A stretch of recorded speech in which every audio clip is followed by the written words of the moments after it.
It was a real privilege, my friends, for me to study here, as I hope you know it is for you too. This is a world-class institution, and you are benefiting from a world-class education. Now, I hope you will also benefit from our talk today, and I look forward to some searching questions from you. First, though, let me thank the LSE Debate Society, Shahir and your colleagues, and the LSE Student Union for organizing today's talk. And also let me thank Professor Lloyd Gruber, LSE's academic chair, who will kick off today's Q&A session. And I had the absolute privilege of meeting him earlier and hearing his fascinating academic and professional career, all the way to Palestine and Gaza. One of the great joys of being at a university like this is the access it gives you to people who are actively grappling with some of the world's biggest, most intractable problems. And I understand that the professor and his colleagues here are among those who are always thinking, deliberating about the world's intractable issues, problems.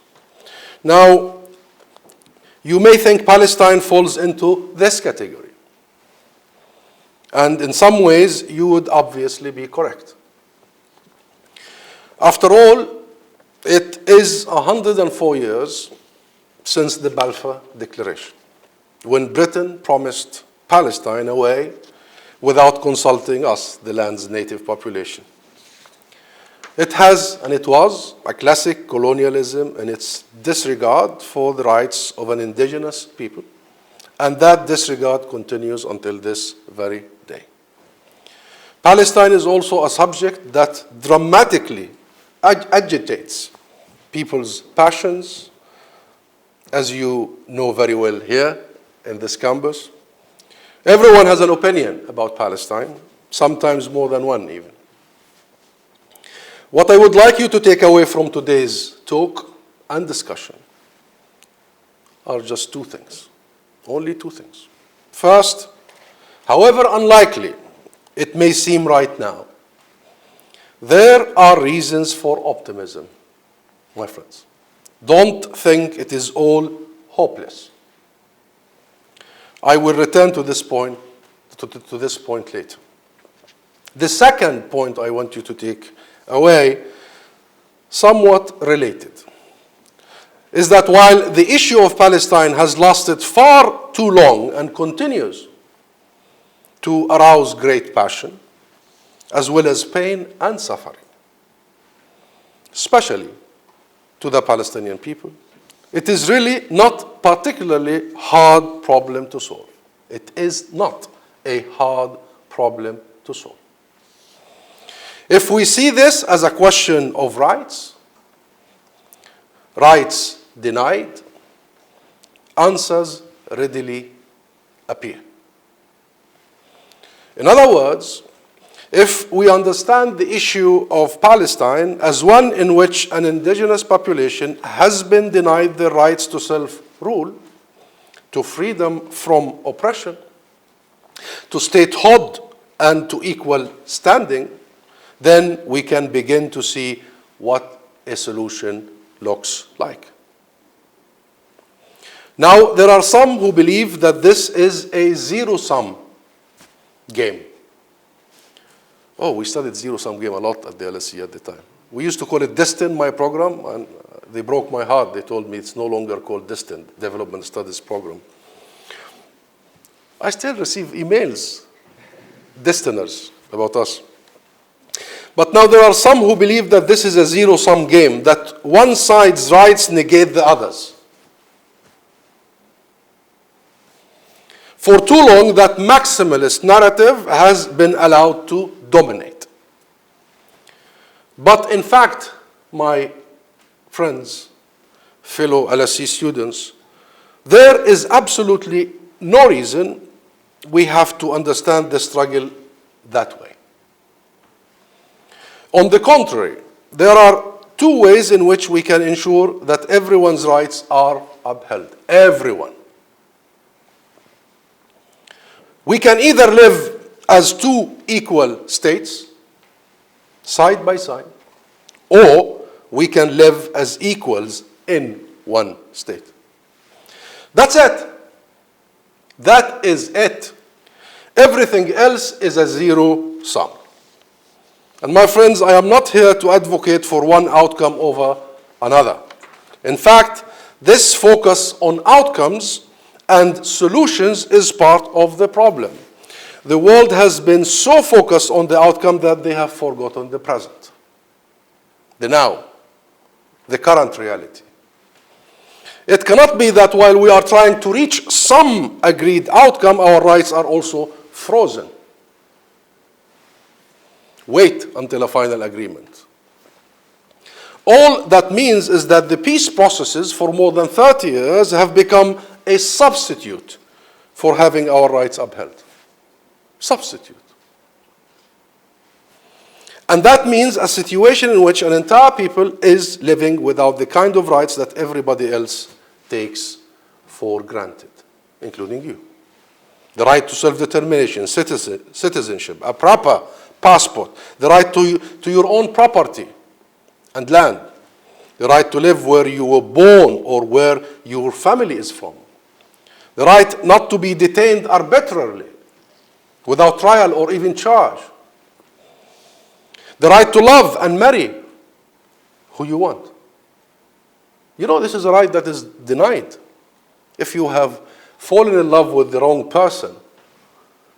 If a Palestinian woman from Ramallah or Nablus decides to marry a Palestinian man from Nazareth, they cannot live together.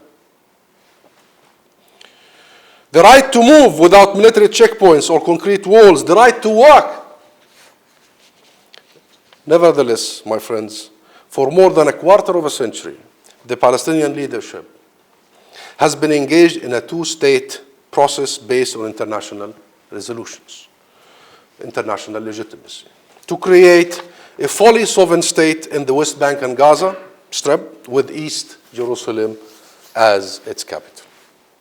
Palestinian refugees, now numbering more than 6 million, scattered in and around Palestine, including your speaker here today, should be able to exercise, we should be able to exercise our internationally sanctioned right of return. We remain committed, as Palestinians collectively, to this outcome because we remain committed to international legality, to the international order, to the international system. We have been since the 80s, the 1980s, when the PLO, the Palestine Liberation Organization, was persuaded that such an outcome, a two-state outcome, was not only reasonable. You know, the two states on the 67 is 22% for Palestine, 78% for Israel, was not only reasonable, but it was also legal. And I see international lawyers here. And would enjoy the support of the international community. That was the argument in the 80s, and that's exactly why the PLO and the Palestinian people, the Palestinian leadership, opted to ally ourselves with international resolutions, for we want to ally ourselves with international legitimacy, with the law, the power of the law. But my friends, therein lies the rub, as Shakespeare might have put it. Therein lies the rub. In fact, the commitment of the international community is lukewarm at best. It has seemed that way a long time. Right from the beginning of the Oslo process, Israel continued building the illegal settlements in occupied territory, even though such settlement building is clearly defined in international law, not only illegal, but considered a war crime. After all, you are not building homes on land that you expect to vacate one day. You build homes in occupied territory to lay clear and lasting claim to the remaining 22% of historic Palestine. Thus, Israel's settlements are a de facto annexation of occupied land. It is a de facto annexation. So all those who say that we have put annexation on hold, I have some news for them. But Israel never faced sanctions for such gross violation of basic international provisions. On the contrary, my friends, The only pressure ever applied to Israel was in the form of inducements. Stop expanding settlements and we will sign a bigger and better arms deal with bigger and better loan guarantees for longer than ever before. That's what the international community kept offering. In other words, have a carrot or have even a bigger carrot. That was the diplomatic approach to Israel since the beginning of the peace process, at least 30 years ago. It remains the diplomatic approach to Israel now. Let me give you a recent example. In November last year, just a month and a half ago, Israel and the UK signed a strategic partnership, a 10-year trade and defense pact. The deal includes many arenas, but it includes closer cooperation on cyber security. Even though Israeli spyware has been used to spy on British citizens. There are no strings at all on Israel in this pact or any pact, not even in the form of inducements. In other words, the UK is committed to pursuing trade and arms deals with Israel regardless of the fact that Israel is in clear contravention of international human rights law, and perhaps more importantly, in this very context, is acting in contrary to the UK law and policy. Sheikh Jarrah is a point in case as well. The UK requested only 3 days ago that Israel not to proceed with the forced evictions of Palestinian families, the Salhiyya family, if some of you are following what is happening in Sheikh Jarrah. And the Salhiyya family home is just next to the UK Consulate General in East Jerusalem. The UK government clearly requested that Israel not to proceed with the forced eviction of that family from their homes. They have been there for generations. The UK even sent its Consul General, our friend, to the area in show of solidarity. Yet, early Wednesday, yesterday, in the early hours of a very cold, stormy morning, the Israeli army moved in to evict the family and they demolished their home. Israel clearly pays no heed, my friends, no heed to what the UK wants and has no fear of any consequences. Why would it? It never suffered consequences before. Will it suffer any consequences now? I regretfully doubt it. And I'm saying the UK because I happen to be the ambassador to the UK. But the UK, in word at least, also remains committed to a negotiated two-state solution. Every morning, every evening, this is the UK position. Two-state solution in accordance with international resolutions. But Israel has openly refused to pursue a peace process and is continuing to refuse negotiations today, even after Netanyahu. We have the 3 no's by the new Prime Minister, not very new anymore, Prime Minister Bennett. No to two-state solution, no to negotiations, no to meeting President Abbas.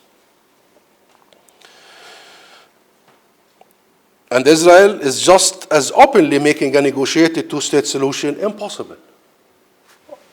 Live on TV. Obviously by continuing its illegal settlement project. And still, the UK is willing to sign off on such a 10-year commitment. 10 years. So, and it will be renewed, but it reminds me of the Congress bill's commitment to Israel in 5 years, 10 years. Such an unconditional, even love has some conditionality, reciprocity. Now, if you are an Israeli politician, what would you learn from this? I would suggest that you learn that talk of just resolution and international law from many countries, including the UK, is merely that. Talk, backed by no substance and no political will. And you don't need much by way of diplomatic education or experience to understand that such an approach is bound to fail. Absolutely. Every one of us would like to have the cake and eat it too. Every one of us will behave in such a way if we can get away with it. That's the human nature. It's not because they are Israelis or we are Palestinians or we are British. This is how God created us. There is the law and there is the enforcement of the law. No matter how much the law is there, if there is no police to implement the law, nobody will heed. So this approach is bound to fail when it comes to inducing Israel to take difficult decisions. It has failed in the past, and my friends, it will fail again and again. There is no surprise here. What is a surprise is that the international community, and I here mean most of the West, including the European Union, the UK, the US, persist with what is clearly a fiction. That they support a two-state solution. They support a two-state outcome. It has to be a fiction because if they were serious, their approach would change, immediately would change. With all that has happened, it should be absolutely clear that Israel will not come to its senses unaided. Just because they are nice or we are nice. I'll repeat this. With all that has happened, it should be absolutely clear that Israel will not come to its senses unaided. Israel, in fact, is behaving precisely like you would if you believe this is a zero-sum game. And it is not as if the path ahead for international actors is somehow unclear, obscure. It's very clear. 3 things can be done right now to salvage the two-state outcome they espouse. And all of these would be reasonable actions and entirely in line with international law. Completely. Number 1, recognize the state of Palestine. You call for 2 states, recognize the 2 states. If you only recognize one state of the 2 states, then you are not serious. Then it's almost a license for that one state to encroach, which has been the case. Recognize the state of Palestine. More than 2/3 of the world nations have recognized the state of Palestine. Every day, the UK and other countries wait on that very important commitment to peace is a day lost to settlements and illegalities and further distance from the destination we all want to reach. Number 2, sanction illegalities. That's a responsibility of all international contractors to international law. Sanction illegalities. Ban all settlement products. You say they are illegal. It's the UK that says they are illegal. And when we discuss it, they say, oh, we label them. So we say these settlements, these products are produced in settlements. You don't label ivory products. Illegal products are banned. States don't label. States decide if this is legal or illegal. So when they label, they throw the onus on you. So the customers have to decide if they want to consume this illegal product.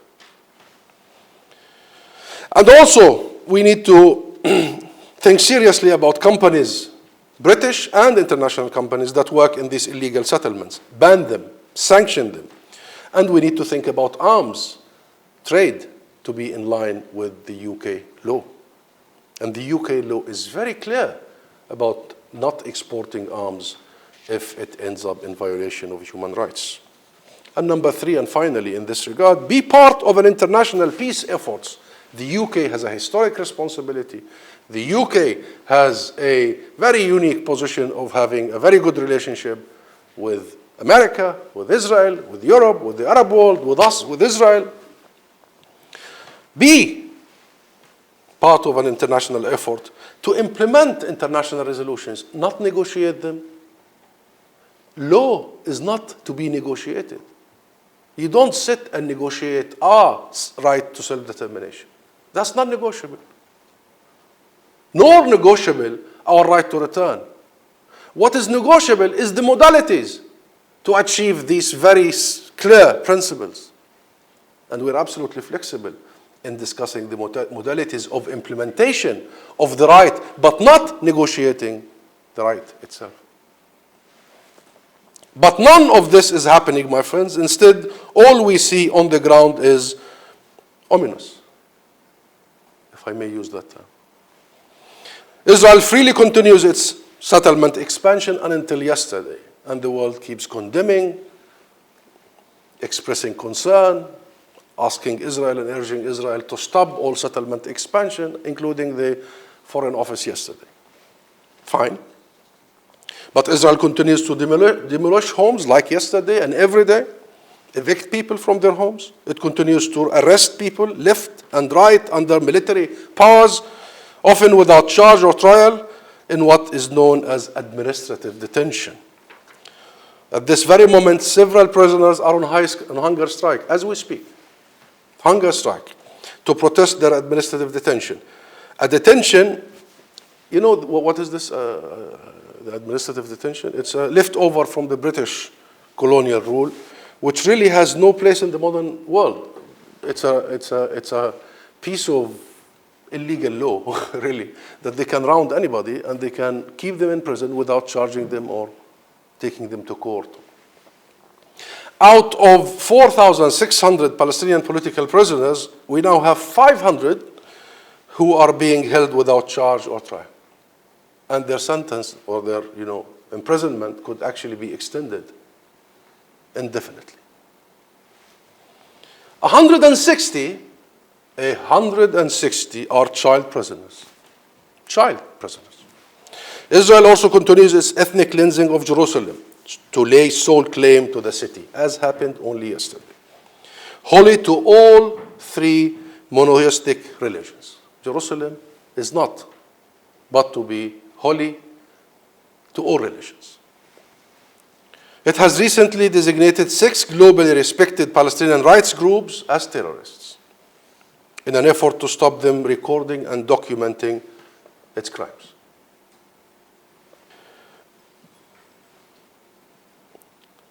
Why does Israel do all this? That's the question.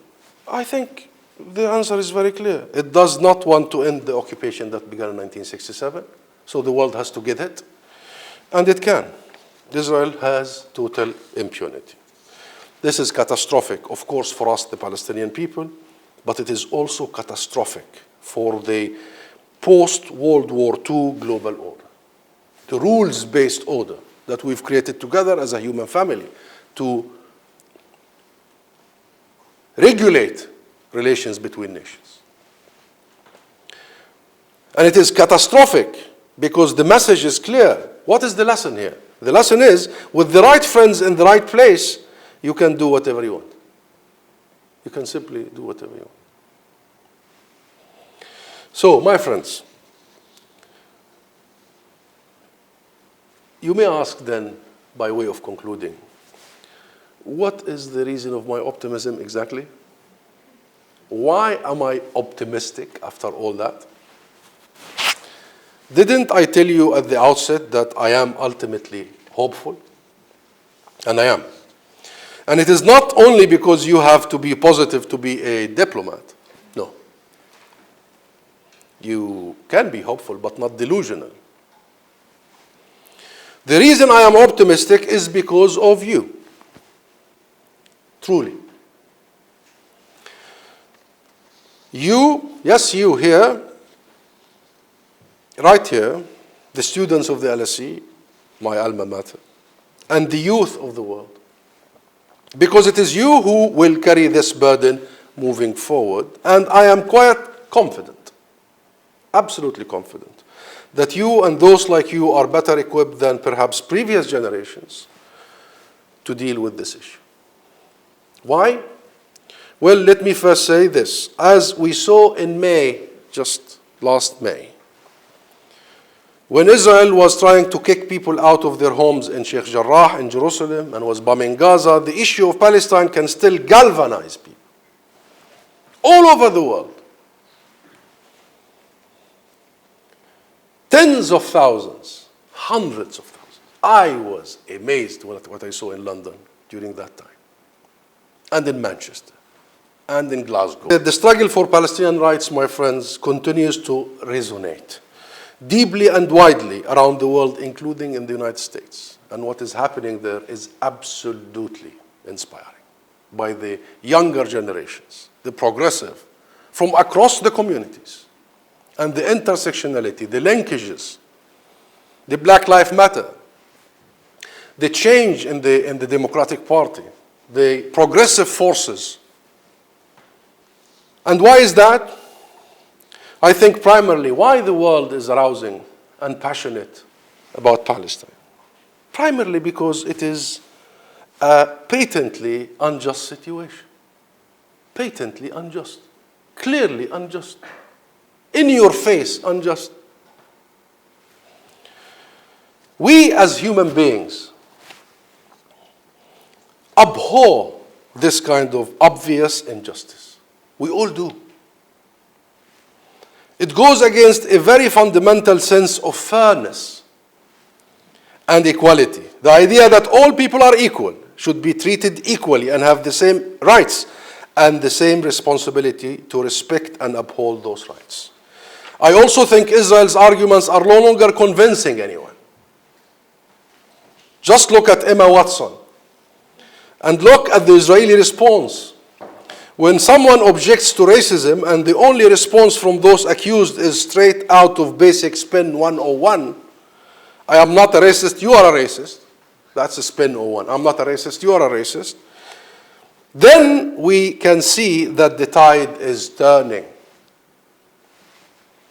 Indeed, Emma Watson was quickly backed by many of her fellow stars, Hollywood stars, and movie stars, cultural gurus, indicating that this line of argument is no longer working. Khalas, as we say in Arabic. Enough.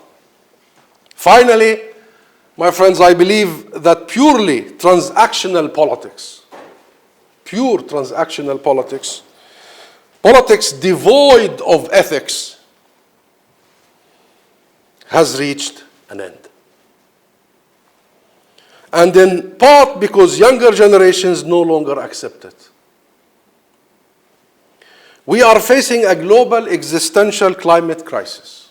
And I was in Glasgow in COP26, and I was hit in my face and in my heart about the crisis we are in altogether.